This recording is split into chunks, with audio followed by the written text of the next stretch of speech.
Hello hi welcome to Virankshi channel. ఈరోజు మా ఊరి గుడ్డి పలావ్ తయారు చేద్దామని చూస్తున్నానండి. ఎలా ఉండిద్దో చూద్దాం, ఎలా చేయాలో చేద్దామా. మా ఊరి గుడ్డి పలావ్ అండి, మేము దీన్ని గుడ్డి పలావ్ అంటాము. ఎలా చేద్దాము చూద్దామా.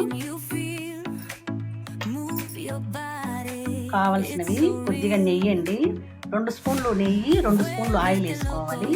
ఉప్పు, పచ్చిమిర్చి, పుదీనా, కరివేపాకు, కొత్తిమీర, ధనియా పౌడర్, అల్లం వెల్లుల్లి పేస్ట్, టమాటా, ఉల్లిపాయ అండి, బిర్యానీ దినుసు.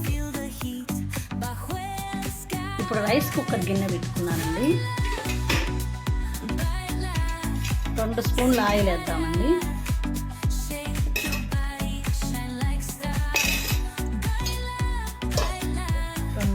నెయ్యి,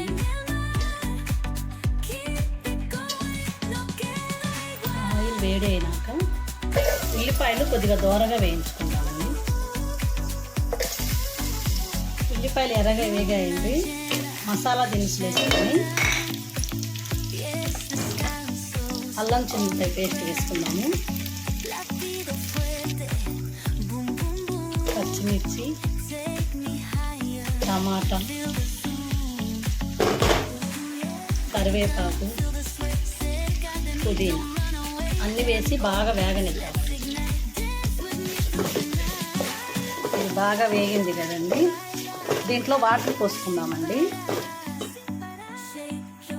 ఇవి బియ్యం అండి, నేను 3 డబ్బాలు పోసాను, అంటే కేజీ బియ్యం పోసాను. 3 డబ్బాలకు 5 గ్లాసులు వాటర్ పోసుకోవాలండి. నేను మామూలుగా బాస్మతి రైస్ వాడట్లేదు, గుడ్డి పలావుకు మామూలు బియ్యం అండి, కర్నూలు సహా అవి వాడుతున్నాను. 1 గంట ముందు నానబెట్టుకోవాలండి బియ్యం. 5 డబ్బాల నీళ్ళండి, 3 డబ్బాలు బియ్యం పోసాను కదా. మామూలుగా అయితే 6 పోస్తాము, కానీ కొద్దిగా ఎక్కువ క్వాంటిటీ కదా, అందుకని 5 అయినా సరిపోతాయి. 5 పోసానండి. కొత్తిమీర, సాల్ట్, ధనియా పౌడర్ వేద్దామండి. వేసేసి మూత పెట్టేసి రైస్ కుక్కర్ దాంట్లో పెట్టేద్దాం. రైస్ కుక్కర్ పెట్టేద్దామండి. స్విచ్ ఆన్ చేసేసి నీళ్ళు మరిగేంత వరకు ఉండేసి దాంట్లో బియ్యం వేద్దాం. ఎసరు కూడా కాగిందండి, దీంట్లో బియ్యం వేసుకుందాము.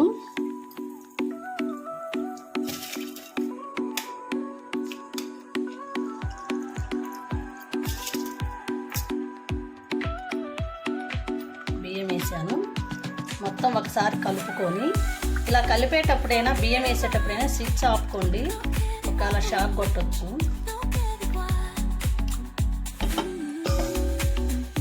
స్విచ్ ఆన్ చేసుకొని మూత పెడదాము.